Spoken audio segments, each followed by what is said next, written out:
Hello বন্ধুরা, কেমন আছো তোমরা? আশা করছি যে যেখান থেকে আমার এই ভিডিও দেখছো সকলেই খুব ভালো আছো, সুস্থ আছো। আমি মনিকা, স্বপ্নকা ফ্যামিলির নতুন একটি ব্লগে তোমাদের অনেক স্বাগত, অনেক ভালোবাসা জানাই। আজকে সোমবার, আর আজকে তোমরা আমাকে দেখেই বুঝতে পারছো যে আমি কোথা থেকে ভিডিওটা করছি। হ্যাঁ, আমি বাপের বাড়ি এসেছি, কারণ আজকে চাপড়া ষষ্ঠী, তো সেই পুজোটা আমি বাপের বাড়ি থেকেই করি। তো দেখো, তোমার দাদা এসে খাওয়া দাওয়া শুরু করে দিল, মানে এখন 10:30 মতো বাজে। তো সকালের খাওয়ারও টাইম হয়ে গেছে। আর দেখো, মা গিয়ে দেখি পুজোর জোগাড় করেই রেখেছে, আমি শুধু ওপর থেকে নামিয়ে নিয়ে আসলাম। তো এই পুজোটা মানে আমি যবে থেকে ষষ্ঠী নিয়েছি, সমস্ত পুজোটা বাপের বাড়িতেই বেশি করি। শ্বশুর বাড়িতে মানে যে পুজোগুলো আমার বাপের বাড়িতে হয় না, সেই পুজোগুলো আমি শ্বশুর বাড়ি যাই শাশুড়ির কাছে। তো বাপের বাড়ি গেলে একটা সুবিধা আছে, তোমরা তো জানোই। বাপের বাড়ি গেলে রান্নাবান্না নেই, কোনো পুজোর জোগাড় জাতীয় করতে হয় না, সবটাই ওখান থেকেই পেয়ে যায়, এই একটা সুবিধা আর কি। এই আমি সকালে উঠে সমস্ত কাজ করে স্নান করে পুজো দিয়ে পড়ানো ছিল সেটা পড়িয়ে চলে গেলাম, মানে আমার কোনো চাপ নেই। তবে সকালে দুটো সেদ্ধ ভাত করে এসেছি, বাবা যেহেতু খাবে, তো বাবাকে দুটো ভাত দিয়েই চলে এসেছি। তো এখানে এসে দেখি মা সমস্তটা গুছিয়ে রেখেছে, আর লক্ষ্মী এদিকে রান্নাবান্না করছে। তো আমি গুছিয়ে নিয়ে শুধু পুজোর ওখানে গেলাম।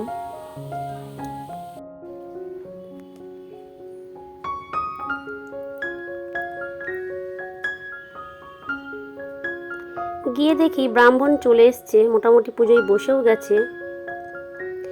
মোটামুটি অনেকেই এখানে একসাথে আমরা পুজো করি, মানে আমাদের বাপের বাড়ির আশপাশে যারা আছে। তবে এইবার লোকজন অনেকটা কম, মানে একটু অসুবিধা অনেকেরই আছে, সেই কারণে পুজো করতে পারিনি। তো এই বৌদির বাড়িতে পুজোটা হয় না, হয় হচ্ছে আমাদের কালীতলা আর কি, ওখানে বাবা একটা বট গাছ লাগিয়ে দিয়েছে। তো বট গাছটা অনেকটাই বড় হয়েছে জানো তো, এই বট গাছের নিচেই আমরা সমস্ত ষষ্ঠীগুলো করি। কিন্তু ওখানে মানে এত কাদা আর বৃষ্টি হওয়াতে মানে ওখানে গিয়ে বসা যাবে না, এত বাজে অবস্থা। তো এই কারণে ওই পাশে এই বৌদির বাড়ি, তো এই বৌদির বাড়িতেই পুজোর জোগাড়টা করা হয়েছে। তো পুজোয় চলে গেছি, গিয়ে দেখছি আমি তো আলতা পরে আসিনি, মানে পরবো পরবো করতে হুটোপাটা করে বেরিয়ে গেছি। তো ওই বৌদির বাড়িতেই গিয়ে আমরা সবাই আলতা পরে নিলাম, কি করা যাবে। তো এই মামিও দেখো আলতা পরলো, তারপরে আমরা এসে পুজোয় বসলাম। তো এই যে ব্রাহ্মণ দেখছো, তো ওনার বাবাই আমাদের সমস্ত পুজোটা করে। তো উনি একটু অসুস্থ থাকলে ওনার ছেলে আসে, ইনিও ভালো পুজো করে। মোট কথা প্রত্যেকটা পাড়ায় থাকে না যে একটা করে ব্রাহ্মণ সবার বাড়ি এসে পুজো করে।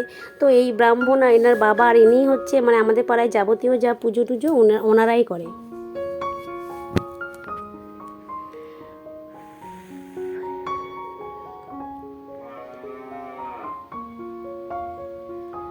তো এই পুজোয় দেখছো যে নৌকাগুলো বানানো হয়েছে, কলার ভেলা দিয়ে এই নৌকোগুলো বানানো হয়েছে।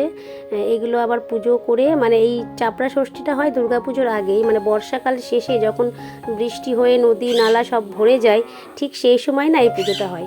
কারণ নদীতে জল থাকবে, আর এই নৌকা যেগুলো বানানো হয়েছে এগুলো পুজো করে জলে গিয়ে ভাসাতে হয়।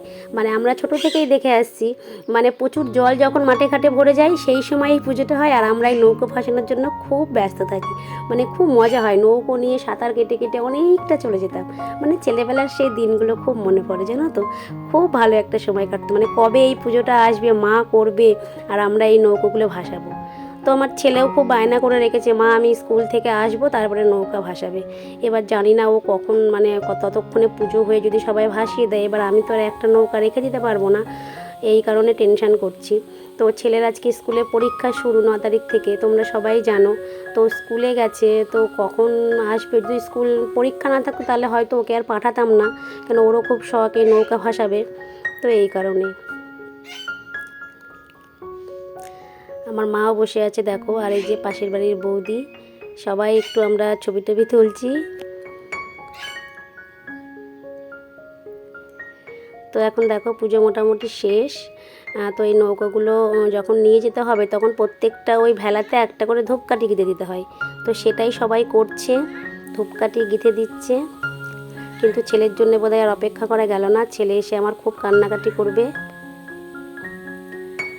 চলো এই পুকুরে যাচ্ছি আমরা।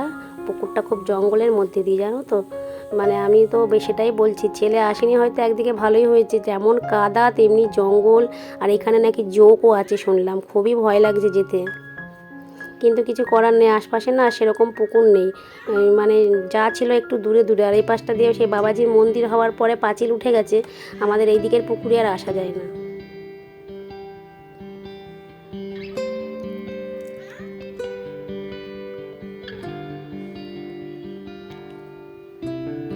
সোনা স্কুল থেকে চলে এসছে, সোনাও এসছে নৌকা ভাসাবে। সোনাকে বারবার বলছি যে দাদা আসলে কিন্তু বলবি না, কেন কি বলো তো, ওদের ভাই বোনের কী চলে, মানে যে যেটা করবে সেটা আগে শোনাবে, যাতে অপরজন কান্নাকাটি করে।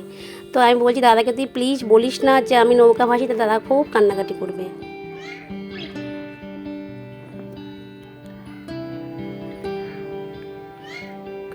আমি আর নামলাম না, লক্ষ্মীকেই বললাম তুমি আমাদের নৌকাগুলো ভাসিয়ে দাও। আর ওখানে গিয়ে দেখো সঞ্চিতার সাথে দেখা হয়ে গেছে। সঞ্চিতা তো আমার কাছে আসবেই না, আসলে ও তো আমার কাছে পড়ে, আগের দিন পড়তে এসে একটু বকা খেয়েছে, তো এই কারণে ওর রাগ হয়েছে, বলছে আমি তোমার ভিডিওই দেখবো না, মানে এতটা ওর রাগ হয়ে গেছে আমার ওপর। এখান থেকে নামাটা খুব মুশকিল, দেখো মানুষজন যে কিভাবে নামছে সেটাই। আমি তো লক্ষ্মীকে বললাম খুব সাবধানে নেমো, আর যেহেতু মনাও নামবে, মনাও জলে ভাসাবে নৌকা, তো সেই কারণেই বললাম তুমি খুব সাবধানে মেয়েকে নিয়ে নামো, বাই চান্স যদি পড়ে যায় মেয়ে চোট পাবে। আর একটা নিয়ম কি দেখো, এই নৌকোগুলো যখন ভাসাবে তখন মানে বলতে হবে একটা শ্লোক আর কি, যে নৌকা যায় ভেসে মানিক আসে হেসে, মানে মানিক বলতে অ্যাকচুয়ালি সন্তানকেই বোঝায়, ছেলে সন্তান। নৌকা যায়, সে ছেলেই হোক আর মেয়েই হোক, যাই হোক সন্তান হলেই হবে। নৌকো যায় ভেসে মানিক আসে হেসে, এই একটা শ্লোক বলে এই নৌকোগুলোকে ভাসাতে হবে। কি মজার একটা ব্যাপার না? এটা আমার না আগে জানা ছিল না, এবারই ফার্স্ট টাইম দেখলাম। তো আমাদের সোনা যখন কি নৌকা ভাসাবে, সোনাকে বলছি সোনা তুই এভাবে বল যে নৌকা যায় ভেসে আমার ভাই আসে হেসে। লক্ষ্মী আবার কথাটা শুনে একটু হাসলো।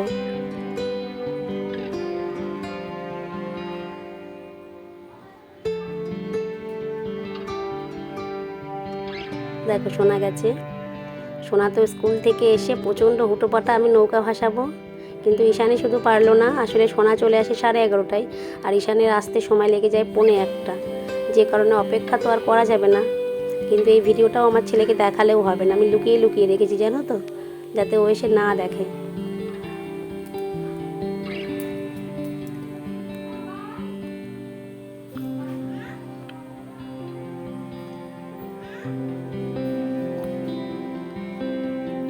এই যে ছোটোবেলায় নৌকাগুলো ভাসছে, আমরা কি করতাম ছোটোবেলায়, সবাই পুকুরে নেমে যেতাম, গিয়ে নৌকাগুলো নিয়ে একদম মাছ পুকুরে দিয়ে আসতাম সাঁতার কেটে, খুব মজা হতো জানো তো সেই সময়। ছোটোবেলাগুলো মাঝে মাঝে খুব ফিরে পেতে ইচ্ছা হয়। এখন বড় হয়েছি মানে সাংসারিক চিন্তা, ছেলে মেয়ের চিন্তা, স্বামীর চিন্তা, মানে সব কিছুতেই পাগল হয়ে যায়। কিন্তু সেই সময় দেখো কোনো চিন্তা নেই, ভাবনা নেই, নিজেদের মতো খেলে বেরিয়েছি, ঘুরে বেরিয়েছি, এই সমস্ত কাজগুলো করে বেরিয়েছি, খুব মজার একটা সময় ছিল।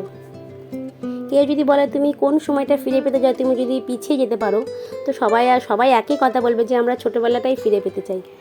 এখান থেকে নাকি একটু জল ছিটিয়ে সবাই মাথা দিতে হয়। তো এই বৌদিকে দেখেছো, এই যে আমার এই বৌদিটা কুলোতে করে, মানে সে পেতলের কুলোয় করে জল নিয়ে আমাদের সবার গায়ে এক গাদা জল দিয়ে দিয়েছে, মানে একটু দুষ্টুমি করলো আর কি আমাদের সাথে।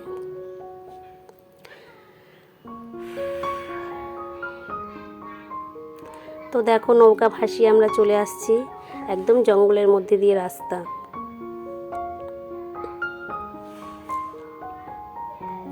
তো পুজোর ওখানে এসে দেখছি আর এক বৌদি ছিল, সে প্রসাদগুলো পাহারা দিচ্ছে, তো আমরা সবাই একটু প্রসাদ নিয়ে নিলাম।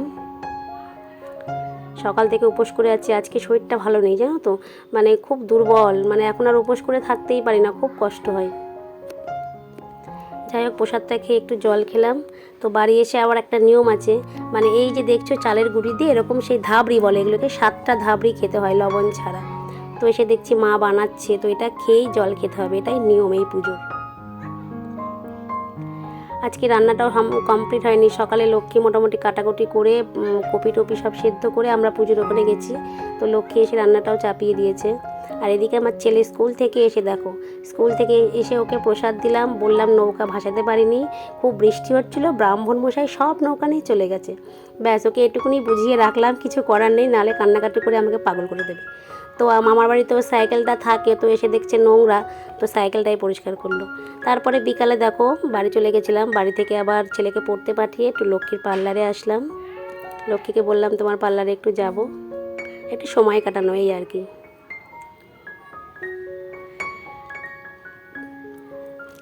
তোমার ভিডিওটা আজকে আমি এখানেই শেষ করলাম। যদি আমার ভিডিও ভালো লাগে অবশ্যই একটা লাইক করে কমেন্ট করে দিও, আর সবাই পাশে থেকো, সবাই ভালো থেকো, সুস্থ থেকো।